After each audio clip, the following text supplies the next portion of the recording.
Thank you, Chairman, Senators. I'll try to stick to my notes here so that I don't run long for you.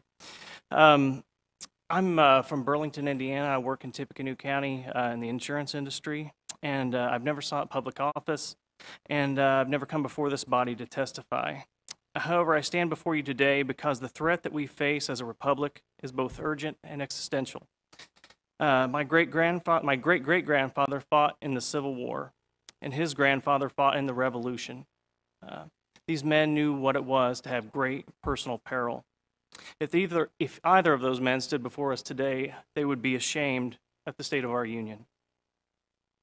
I speak to you today for my wife, my 3 wonderful children, as a common person who's no longer willing to sit idly by and wait for the inevitable ruin of this nation. For some perspective of how dire the condition has become, when I was born, the national debt was $900 billion. When my oldest daughter was born, it was $8.2 billion. My son, $10.5. My youngest daughter, $14.3, and she's 4 years old. Today, the debt is nearly $19 billion, and by the end of the current president's term, it will be it will be $20 trillion. In my lifetime, that is a 2,100% increase in the federal debt. I am 35 years old. On my daughter's 35th birthday, if this growth curve were to continue, we would have $400 trillion of federal debt. This number is unsustainable. In 1788, at the time of the ratification of the Constitution, the life expectancy in the colonies was about 35 years of age.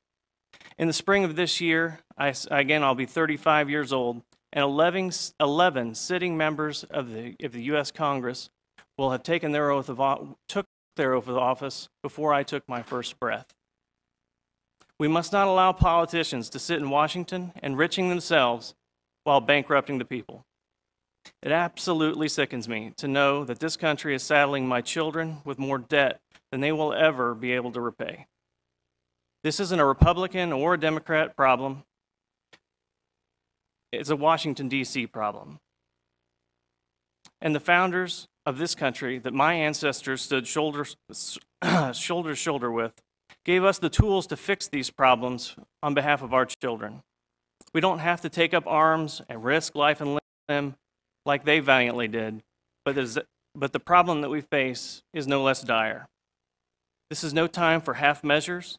We must unite as a state and march forward with like-minded states across the country to save our republic. The problems that we face are complex and urgent. No single amendment will fix the multifaceted dilemmas of this country. The time for bold, selfless solutions is upon us. At no time in the last 50 years has there been an opportunity like the one we have today to convene an Article 5 convention. If we do not rally around SJR 14 in its entirety to stop the federal monstrosity in Washington, my children will not know an America like the one I love and the one my forefathers gave me. I beseech you to look in your heart, think of your children, your grandchildren, my children, and future generations of Americans, and support this bill. God bless the state, and God bless the United States of America.